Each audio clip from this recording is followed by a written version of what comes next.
అదరగొట్టే కారం రంగు రుచి ఆచి కారం పొడి.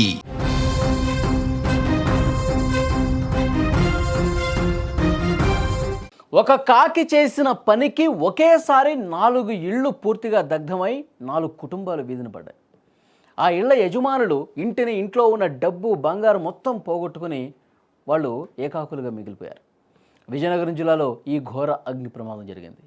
కార్తీక మాసం సందర్భంగా గరివిడి మండలం కోనూరులో ఒక కుటుంబం తమ ఇంటి డాబాపై దీపాలు వెలిగించింది. అక్కడికి వచ్చిన ఒక కాకి ఆ దీపాల్లో ఒకదాన్ని తన ముక్కుతో ఎత్తుకెళ్ళి ఇంటి మీద పడేసింది. ఆ ఇంటి పైకప్పు పూర్తిగా తాటాకులతో కప్పి ఉండటంతో నిప్పంటుకునే క్షణాల్లో మంటలు ఎగిసిపడ్డాయి. స్థానికులు అప్రమత్తమై మంటలు ఆర్పేందుకు ప్రయత్నించేలోపే చుట్టుపక్కల ఉన్న ఇళ్లకు మంటలు అంటుకున్నాయి. స్క్రీన్ మీద మీరు చూస్తున్నారు, మొత్తం కూడా తాటాకిళ్ళు కాబట్టి మొత్తం అంటుకుని కాలిపోతున్నటువంటి పరిస్థితి ఉంది. ఆ ఇంటి పక్కన ఉన్న ఇళ్ళు కూడా తాటాకులతోనే ఉండటంతో మొత్తం 4 ఇళ్లకు మంటలు ఒకేసారి అంటుకున్నాయి. వెంటనే స్థానికులు సమాచారం అందుకుని అక్కడికి చేరుకుని అగ్నిమాపక సిబ్బంది ఫైర్ ఇంజన్లతో మంటలు ఆర్పే ప్రయత్నం చేశారు. ప్రస్తుతానికి పూర్తిగా మంటలు అదుపులోకి వచ్చేసే కానీ వాళ్ళు సర్వస్వం కోల్పోయిన పరిస్థితి ఉంది. ఆలోపే 4 తాటాకి ఇళ్ళు కూడా కాలి బూడిదైపోయాయి. వాళ్ళు వచ్చి ఆర్పే ప్రయత్నం చేసేలోపే మొత్తం కూడా తగలబడిపోయినటువంటి పరిస్థితి ఉంది. ఓ ఇల్లు కౌలు రైతు నంబూరి గోపిది.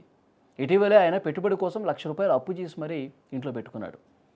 ఇంట్లో దాచిన ఆ సొమ్ముతో పాటు ఇంట్లో 1/2 తులం బంగారం కూడా మంటలకు బూడిదైపోయిందని చెప్పి కన్నీళ్లు పెట్టుకుంటా ఉన్నాడు. తహసీల్దార్ సిహెచ్ బంగారాజు ఘటనా స్థలాన్ని పరిశీలించారు. సుమారు ₹7,00,000 వరకు ఆస్తి నష్టం జరిగి ఉంటుందని అంచనా వేశారు. ప్రభుత్వం నుంచి ఆర్థిక సాయం అందే విధంగా చూస్తామని బాధితులకు భరోసా ఇచ్చిన పరిస్థితుంది.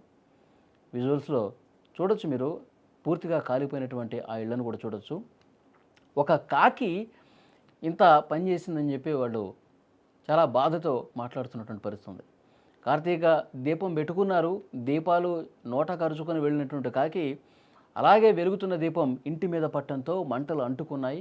ఆ మంటలు అంటుకొని ఆ ఇల్లు కాలిపోవటమే కాకుండా అవన్నీ కూడా తాటాకిళ్ళు కావడంతో అంటుకోవటం వల్ల ఒకదానికొకటి వ్యాపించి పక్కనున్న 4 ఇళ్లకు అంటుకొని మొత్తం కూడా కాలిపోయి వాళ్ళు వీధిన పడ్డారు. ఆ కుటుంబ సభ్యులు తీవ్రంగా రోధిస్తున్నారు. మళ్ళీ ఇల్లు కట్టుకోవాలంటే మాకు డబ్బులు ఎక్కడి నుంచి వస్తాయ్యా, మొత్తం మా బట్టలు, ఇంట్లో ఉన్నటువంటి సామాన్లు, ₹1,00,000 కొంత బంగారం అన్నీ కూడా కాలిపోయినాయి అని చెప్పి చాలా ఆవేదనతో మాట్లాడుతున్నటువంటి పరిస్థితి ఉంది. గతంలో ఎప్పుడూ జరగలేదు, ఇప్పుడే జరిగిందని చెప్పి కన్నీళ్లు పెట్టుకుంటూ ఉన్నారు. తర్వాత అక్కడ ఉన్న స్థానిక అధికారులు కూడా అక్కడికి వచ్చారు. ముందు ఫైర్ ఇంజిన్లకు ఫోన్ చేసిన తర్వాత ఫైర్ ఇంజిన్ వచ్చేలోపే ఆల్మోస్ట్ 80% మొత్తం కాలిపోయింది. తర్వాత మొత్తం నిప్పంతా ఉంటుంది, వాటిని ఆర్పే ప్రయత్నం చేస్తున్నారు. మొత్తం దూలాలు, ఆ వాసాలు అన్నీ కూడా కాలిపోయి ఒక నిప్పుల కొలిమిలా తలపిస్తూ ఉంటుంది. లోపలంతా అంత వేడి ఉంటుంది. వాటన్నిటిని కూడా మళ్ళీ వాటర్ పోసి ఆర్పేస్తూ ఉన్నారు.